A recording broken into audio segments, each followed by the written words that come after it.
Hello, listeners, and thank you again for joining us here at the Stories Station. I'm Kay McCoy, your host, and today we are joined by none other than Amanda Chambers. How are you? I am great. How are you? I'm doing good. I can't believe I almost messed up your name. I was like, listen, I've known this woman for too long, and her name is not that difficult. So, what can you tell us about yourself? So I am like a mompreneur, authorpreneur type individual, if you put Yeah. the words together. A former college professor. I taught college English for too many years to count.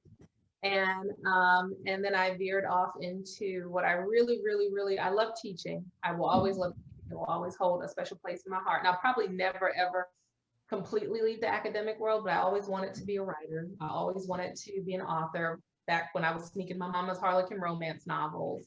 And so I veered off into that. And in 2016, I published my first book, Embers Flame, and it hit #1 on the African American erotica charts on Amazon the day it was released. I followed up Nice. a few years later with Rocking Cheyenne, which Mhm. is my second book. It hit #2 on the African American erotica chart.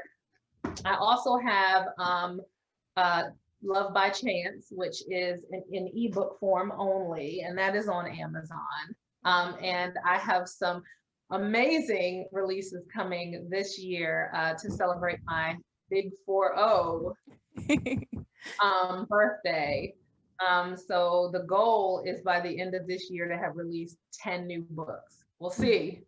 Fingers crossed. Honestly, I have no doubts you're gonna do that. You would probably do more if you didn't already have a goal number in mind. So you have to tell us about the publishing company first of all, because that's something that I think is a growing thing among authors is starting their own publishing company, and you have successfully done this now for many years. So what is that process like? Well, we work a bit more interestingly, if you will, than traditional publishing companies because we're not a traditional publishing company. Mhm. We help authors self-publish. So I self-published all of my books. I did not want to be under the thumb of a publishing company. I'm also a freelance editor, and I've been doing that. My first editing gig, I was 20. So we're talking about going on Yeah, 20 20 years years. now. And wow, 20 years. Okay. When you say it out loud, that makes it real. Woo, that makes it real and makes you real old. Um, so, and I did some freelance editing in the Mhm. publishing industry.